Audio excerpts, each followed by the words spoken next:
silver just broke below a level that traders had been defending for weeks. And bird inside, the reason why is a warning that the Federal Reserve didn't announce directly, but effectively confirmed through its own internal math. Here's the setup. Silver has spent the past several sessions failing again and again to hold above a pivotal 61.26 resistance level that has capped every meaningful rally attempt in recent sessions. This week, that ceiling held one more time, and the metal slid to 58,945 $, a 2% drop pressured by a combination of hawkish Federal Reserve repricing and a technically broken chart structure that has left bulls with little conviction above the $60 threshold. But the price action is really just the surface.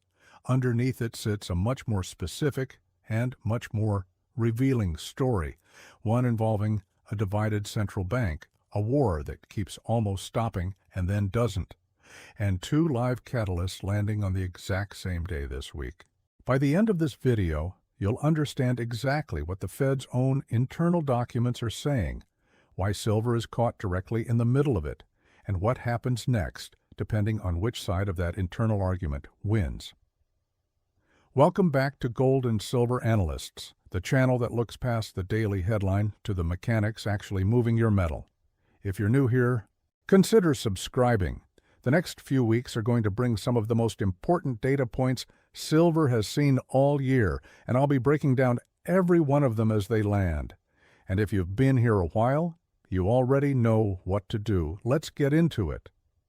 Start with the actual mechanism behind this week's drop, because it isn't really about silver at all, at least not directly. It's about oil, and oil is about the Middle East. Escalating U.S.-Iran military tensions have driven crude oil sharply higher, stoking inflation fears that are pushing markets to price in a meaningful probability of a September Fed rate hike. Oil jumped roughly 5% this week after renewed strikes between U.S. and Iranian forces, amplifying inflation concerns and leading markets to price in a near 60% chance of a September Fed rate hike. By the most recent reading, that number had climbed even further, with markets pricing in a 63% chance of a September move following the release of the Fed's June meeting minutes, which revealed growing unease over inflation, with several policymakers arguing that a rate hike could be warranted. Read that carefully, because it's the whole story compressed into one sentence. This is not a market simply worried about a possible rate hike somewhere down the road. This is a market that has moved from pricing in cuts to pricing in a hold, to now pricing in better than even odds of an actual increase, all within the span of a few weeks. That is an extraordinarily fast repricing for any market to absorb, and silver, as a zero-yield asset, sits directly in the blast radius of that shift. For a zero-yield asset like silver, the prospect of tighter monetary policy raises the opportunity cost of holding the metal and strengthens the dollar. A doubly bearish combination. Here's where it gets more interesting, though, because the Fed itself is not speaking with one voice on this. The June FOMC minutes revealed a Fed split 9-8 on a 2026 rate hike, with inflation forecasts revised sharply higher. Sit with that number for a second. 9-8. That is about as close to a coin flip as a policy committee can get on a decision this consequential. This isn't a Fed that has quietly decided to tighten and is simply waiting for the right moment to announce it.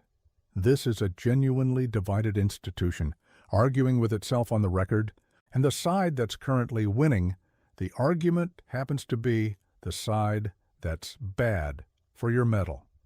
That split matters even more once you understand what's converging on the calendar right now.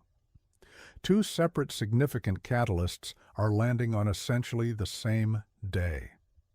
June CPI drops at 8:30 a.m. ET on July 14th.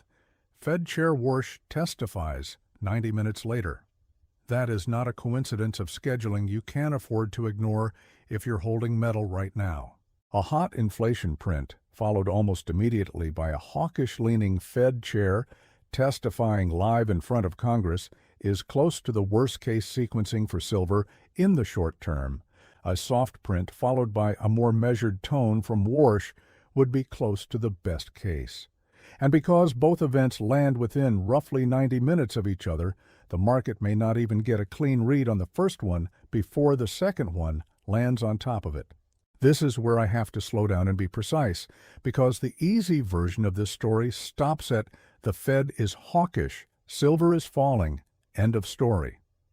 The real version is more layered than that, and skipping the layers would leave you less informed than you were before you clicked play. First layer, why is the Fed even having this argument right now? Part of the answer traces back to something New York Fed President John Williams has been saying with increasing urgency. Williams said that among the factors driving inflation in the U.S., he is most focused on demand, fueled by artificial intelligence. That's a genuinely new addition to the inflation debate, one that didn't exist as a mainstream Fed talking point even a year ago, and it's part of why some officials on the committee are willing to entertain a hike that would have seemed unthinkable earlier this year. Second layer, the war itself is not a clean, one-directional story either. Reports indicated that the U.S. and Iran will continue peace talks despite a recent escalation in hostilities that disrupted energy flows through the Strait of Hormuz and renewed concerns over inflation. So even the geopolitical driver behind this week's oil spike carries its own built-in uncertainty. Oil prices, and by extension, inflation expectations, could ease just as quickly as they spiked if those talks produce something concrete before July 14th arrives. Third layer, and this is the one almost nobody is talking about. Physical silver is not behaving uniformly around the world right now, even as the paper price falls. Physical silver is tight in India, the world's top silver market.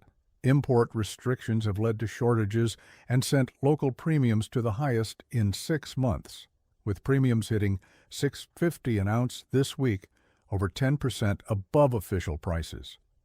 One dealer in the region put it bluntly: silver imports have nearly come to a halt, according to the head of a major Gujarat-based bullion firm.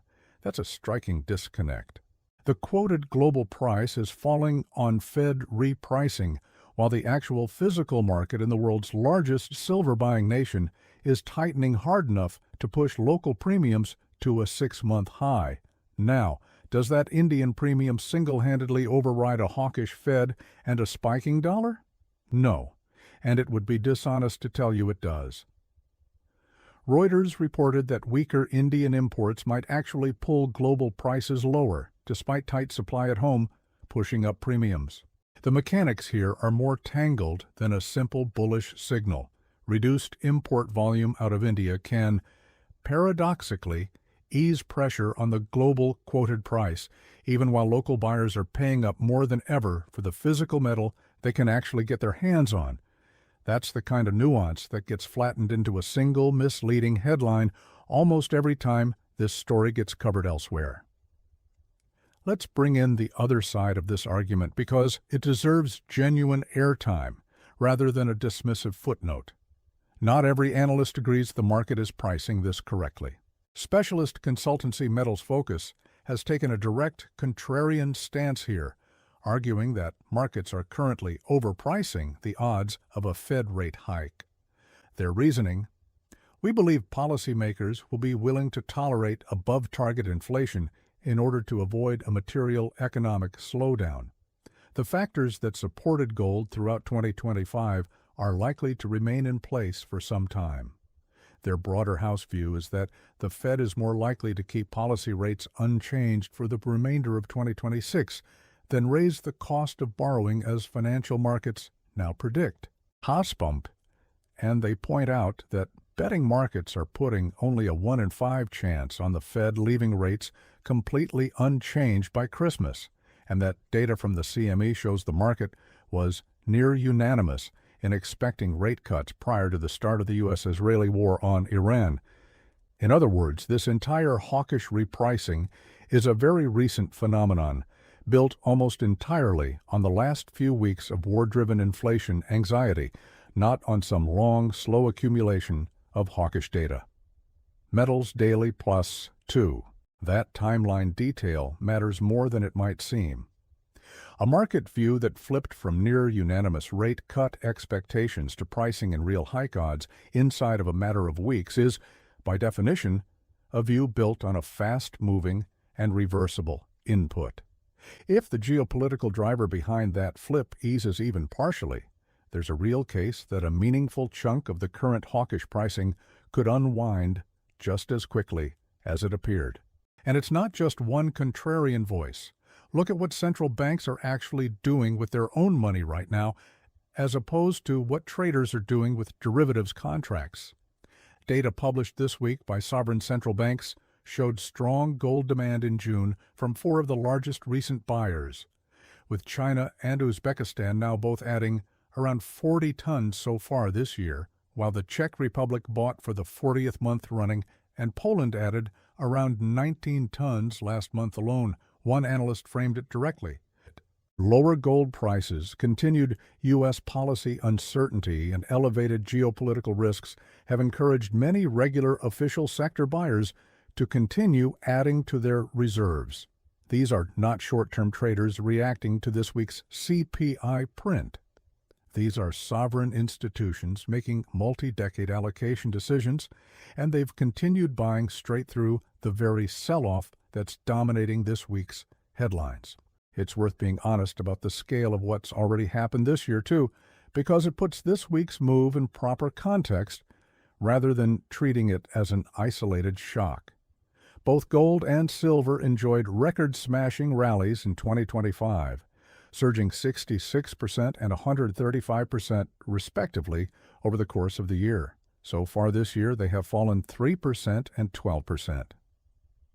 Silver futures suffered their biggest single-day blow since the 1980s at the end of January, and gold's safe haven status has been called into question after the outbreak of the U.S.-Iran war in February. That's the backdrop this week's move is happening against: a metal that ran extraordinarily hot for a full year, then gave back a real but still comparatively modest slice of those gains during a period of genuine macro and geopolitical stress.